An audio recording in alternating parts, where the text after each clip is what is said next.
একটা শিক্ষিত ছেলে কিন্তু কখনোই খারাপ হয় না। সে কিন্তু মূলত পরিস্থিতির শিকার হয়।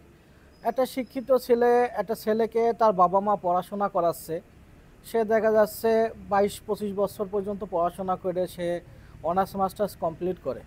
কমপ্লিট করে এই পড়াশোনার যে পিরিয়ডটা, এই পিরিয়ডটা কিন্তু সে অন্য কোনো কিছু করতে পারে না। শুধুমাত্র কিন্তু শুধু পড়াশোনার মধ্যেই থাকে। আমাদের বাংলাদেশের যে পড়াশোনা, সে কিন্তু পড়াশোনার মধ্যেই থাকে। এতে করে কি হয়, সে অন্য কিছু করতে পারে না। টোটালি বাবা-মার উপরে নির্ভরশীল থাকে। পড়াশোনার টোটাল খরচ বাবা-মাকে করতে হয়।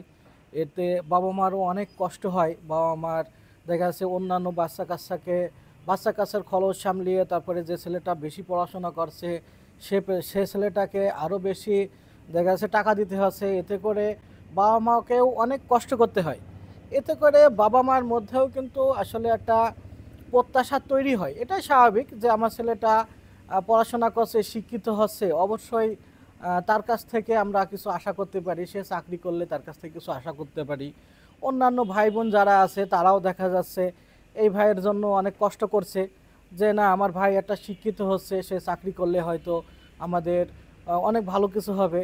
তার প্রত্যাশা মানে সকলের কিন্তু একটা প্রত্যাশা থাকে যে একজন শিক্ষিত হচ্ছে আমাদের পরিবারে, তার কাছ থেকে কিন্তু অনেক প্রত্যাশা থাকে।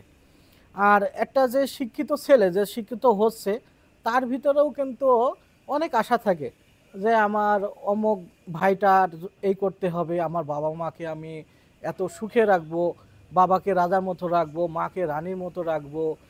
যাই হোক, আমার বিয়ে শাদী করবো তাই কি, তবুও আমি তাদেরকে আলাদাভাবে দেখবো। এরকম একটা চিন্তাভাবনা কিন্তু প্রতিটা ছেলেরই থাকে, প্রতিটা শিক্ষিত ছেলেরই থাকে। কিন্তু দিন শেষে দেখা যায় কি, যখন একটা ছেলে অনার্স মাস্টার্স কমপ্লিট করে যখন চাকরিতে যেয়ে তখন কিন্তু সে বাস্তব জীবনের সম্মুখীন হয়।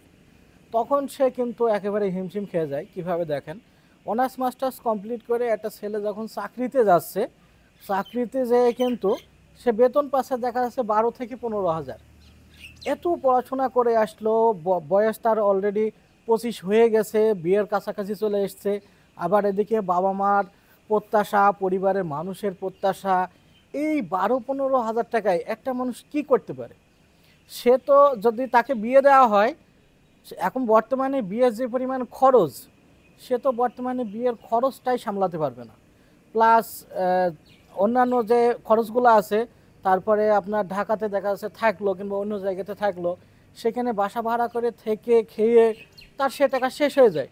সে কিন্তু তার পরিবারকে দেখার মতো এক্সট্রা টাকা কিন্তু সে করতে পারছে না। তো মূলত কিন্তু আমি এজন্য কথাটা বলছি, সে ছেলেটার ইচ্ছা আছে তার বাবা মা পরিবারকে দেখবে, কিন্তু তারপরও পারছে না। কারণ কি?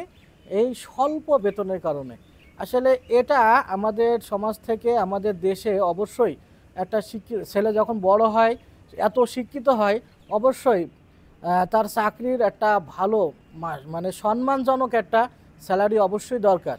তাহলে সে সকলের মন রাখতে পারবে। তাছাড়া সে শিক্ষিত হয়ে পরিবার, সমাজের সকলের কাছে সে খারাপ ছেলে ছাড়া কোনোদিনই ভালো ছেলে হতে পারবে না। ভালো